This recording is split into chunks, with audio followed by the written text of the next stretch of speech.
కమలం పార్టీ తెలంగాణ రాష్ట్ర అధ్యక్ష పదవి ఎవరిని వరించబోతోంది?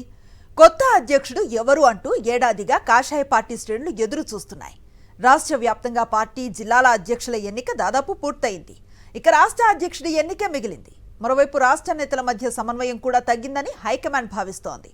మరి నేతల మధ్య విభేదాలు ఎలా పరిష్కారమవుతాయి? అధ్యక్ష బాధ్యతలు ఎవరికి అప్పగిస్తారు? కమలనాథుల ఆలోచనేంటి? Watch the story. Bharatiya Janata Party Telangana రాష్ట్ర అధ్యక్ష పదవిపై ఏడాది కాలంగా సస్పెన్స్ కొనసాగుతూనే ఉంది. రాష్ట్ర అధ్యక్షుడిగా ఉన్న కిషన్ రెడ్డికి కేంద్ర కేబినెట్ లో బెర్త్ కంటిన్యూ కావడంతో మరొకరికి రాష్ట్ర పార్టీ బాధ్యతలు అప్పగిస్తారంటూ ఏడాదిగా ప్రచారం జరుగుతోంది. ఇప్పటికీ ఒక కొలిక్కి వచ్చిందంటున్నారు. పార్టీ జిల్లా అధ్యక్షుల ఎన్నికలు దాదాపు పూర్తయ్యాయి. ఇప్పుడు రాష్ట్ర అధ్యక్షుడిగా ఎవరిని ఎన్నుకుంటారనేది పార్టీ శ్రేణుల్లో ఆసక్తికరంగా మారింది. రాష్ట్ర పార్టీలో నేతల మధ్య సమన్వయం లేకపోవడంపై పార్టీ పెద్దలు పలు సందర్భాల్లో ఆగ్రహం వ్యక్తం చేశారు. తాజాగా తెలంగాణలో పార్టీని చక్కదిద్దడానికి రాష్ట్ర ఇన్ఛార్జ్ సునీల్ బన్సాల్ 3 ప్రతిపాదనలు అధిష్టానం ముందు పెట్టినట్లు సమాచారం. నేతల మధ్య ఆధిపత్య పోరు లేకుండా ఎవరి బాధ్యతలు ఏంటో స్పష్టంగా తెలియచెప్పి అందర్నీ కలుపుకుని వెళ్లే సమర్థవంతమైన నేతకు రాష్ట్ర పార్టీ పగ్గాలు అప్పగించాలని బన్సాల్ ప్రతిపాదించారని తెలుస్తోంది. నేతల మధ్య ఏకాభిప్రాయం కుదరని పక్షంలో ఏం చెయ్యాలనే దానిపై రెండో ప్రతిపాదన సిద్ధం చేశారట. బీజేపీ కీలక నేతలు అసంతృప్తికి గురి కాకుండా అధ్యక్ష పదవితో పాటు 2 వర్కింగ్ ప్రెసిడెంట్స్, ప్రచార కమిటీ చైర్మన్ పదవులు క్రియేట్ చేయాలని కూడా ప్రపోజల్ పెట్టారట.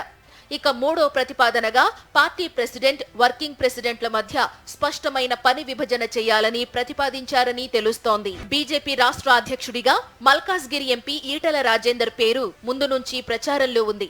అయితే పాత నేతల నుంచి వ్యతిరేకత వ్యక్తమవుతుండటంతో దీనిపై ముందుకు ఎలా వెళ్లాలనే దానిపై ఢిల్లీ పెద్దలు తర్జన భర్జనలు పడుతున్నారు.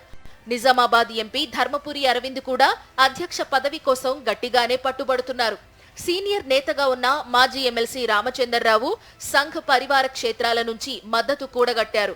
మధ్య మార్గంగా పార్టీ పగ్గాలు మహిళా నేతకు అప్పగించి అధ్యక్ష పదవి ఆశిస్తున్న నేతలకు వర్కింగ్ ప్రెసిడెంట్ పోస్టులు ఇస్తే ఎలా ఉంటుందనే దానిపై సమాలోచనలు చేస్తున్నట్లు ప్రచారం జరుగుతోంది. మహిళా నేతకు పగ్గాలు అప్పగించడానికి పాత, కొత్త నేతలు ఓకే చెప్పారని తెలుస్తోంది. రాష్ట్ర బీజేపీ అధ్యక్ష ఎన్నిక పరిశీలకురాలు, మాజీ కేంద్ర మంత్రి శోభా కరంద్లాజే ఈ నెల 3, 4 తేదీల్లో రాష్ట్రంలో పర్యటించి నేతల అభిప్రాయం తీసుకోనున్నారు. కమలనాథులు తెలంగాణ రాష్ట్ర పార్టీ అధ్యక్ష పదవిపై కసరత్తు తీవ్రంగానే చేస్తున్నారు.